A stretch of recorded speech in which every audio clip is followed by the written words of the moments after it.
বাংলাদেশের ব্যান্ড সঙ্গীতের উজ্জ্বল নক্ষত্র শাফিন আহমেদ প্রয়াত হওয়ার প্রায় 7 মাস পর তাকে শ্রদ্ধা জানাতে আয়োজন করা হয়েছে বিশেষ এক কনসার্ট। আগামী 13 ফেব্রুয়ারি রাজধানীর তেজগাঁওয়ে অনুষ্ঠিত হবে Shafin Ahmed Echoes of a legend শিরোনামের এই কনসার্টটি, আর যেখানে অংশ নেবে দেশের জনপ্রিয় বেশ কয়েকটি ব্যান্ড। শাফিন আহমেদ বাংলাদেশের সঙ্গীত জগতের এক কিংবদন্তি, যার কণ্ঠের গভীরতা ও সুরের সুমধুরতা আজও আমাদের মনে অমর হয়ে রয়েছে।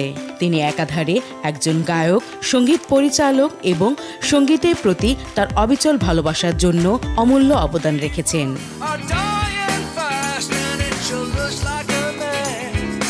মাইলস ব্যান্ডের প্রধান গায়ক হিসেবে তিনি আধুনিক বাংলা রক সঙ্গীতে দিক নির্দেশনা বদলে দিয়েছিলেন। তার গানের প্রতিটি শব্দ, প্রতিটি সুর আমাদের জীবনের নানা মুহূর্তের সঙ্গে এবং তার গায়কই মুগ্ধ করেছে নানা প্রজন্মকে। তার স্মৃতিতে শ্রদ্ধা জানাতে একত্রিত হচ্ছে ইকোস অব এ লিজেন্ড। এই বিশেষ শ্রদ্ধাঞ্জলি কনসার্ট অনুষ্ঠিত হবে 13 ফেব্রুয়ারি। কনসার্টটি শুরু হবে তার অমর গানের পুনরাবৃত্তি দিয়ে, যেখানে লাইভ পারফর্ম করবেন কিছু জনপ্রিয় ব্যান্ড ও শিল্পী, যেমন ফিডব্যাক, দলছুট, আর্টসেল, অ্যাভয়েড রাফা, ওজি এবং মাইলস।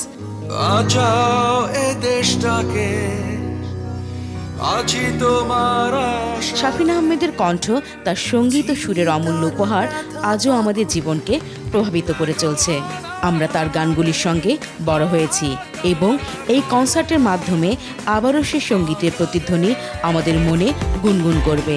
সবাইকে শাফিন আহমেদের সঙ্গীতের সঙ্গে একত্রিত হয়ে তার স্মৃতিতে শ্রদ্ধা জানাতে আমন্ত্রণ জানান আয়োজকরা।